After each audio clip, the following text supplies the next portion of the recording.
சின்ராசு, நேற்று உங்கள் அப்பா ஒரு கட்சி மீட்டிங்கில் பார்த்தேன். என்ன இருந்தாலும் தெரிந்தல வாத்தியாரே. அவரெல்லாம் எவ்வளோ சொன்னாலும் புரிஞ்சிக்கவே மாட்டேங்கிறார் வாத்தியாரே. எங்கள் தாத்தா அந்த கட்சிக்கு தான் ஓட்டு போட்டார், எங்கள் அப்பாவும் அதே கட்சிக்கு தான் ஓட்டு போட்டார், நானும் அதே கட்சிக்கு தான் ஓட்டு போட்டுவேன் அப்படின்ட்டு நான் சொன்னதே சொல்லிருக்காரு வாத்தியாரே. அந்தாலும் கிடக்கிறான் பைத்தியக்காரன் விடு சின்னசு. ஆனால் உன் தம்பி பரவாயில்லப்பா, அப்படியே மேலே போயிட்டு இருக்கான் வாத்தியாரே. அவங்க தான் ஏன் கேட்குறீங்க? போன வாரம் வந்தான், அந்த தாத்தா தான் என்னோடய பாட்டன்னா. சரி விடுறா அப்படின்னு. 2 நாள் முன்னாடி வந்தான், இல்லை அந்த தாத்தாலாம் என் பாட்டன் கிடையாதுன்னா. சரி விடுறா, இப்போ என்னடா அதுக்கு அப்படின்னு. நேற்று நைட்டு 2 மணிக்கு ஏஞ்சி உட்காந்து முப்பாட்டம் என் முருகன் தான் அப்படின்னு சொல்லி சாமி கும்பிட ஆரம்பிச்சிட்டான். ஆனால் அவங்க 2 பேரும் கம்பேர் போது நீ எவ்வளோ பரவாயில்ல சின்ராசு.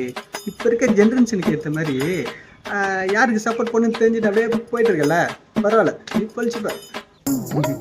ஆமாம் வாத்தியாரே, என்னைக்கு நம்ம தலைவர் அந்த படத்தில் இலவசத்தில் தூக்கி குப்பையில் போடுவோம் அப்படின்னு சொன்னாரோ, அன்னைக்கு குப்பையில் போட்டவன்னா அதில் இருந்தால் ஒரு வழி போக நாங்களும் அப்படியே பின்னாடி போயிட்டு இருக்கோம் வாத்தியாரே. அப்படியா? இப்போ நான் சொல்கிறேன் உங்கள் தலைவர் 6 சிலிண்டரோ 2500 இலவசமும் தரேன்னு சொல்லியிருக்காரு வாத்தியாரே. அது மட்டும் இல்லாமல் அவர் பேரை சொல்லி எல்லா இடத்துலையும் இலவசம் மிக்சி கிரைண்டர்லாம் கொடுத்துட்டு இருக்கோம் வாத்தியாரே. நீங்கள் இலவசத்தை ஒழிக்கிறீங்க. ஆனால் போவாதில்லை அதெல்லாம் உனக்கு சொன்னால் என்ன பண்ணுறது? எல்லாரும் இப்படியே இருந்தால் நம்ம யாருமே சின்ன சப்போர்ட் பண்ணுறது?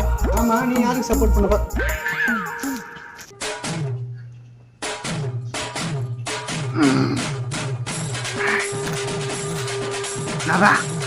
யாரும் பண்ணுற பார்த்தாலே தெரியுது. என்ன வாழ்க்கடை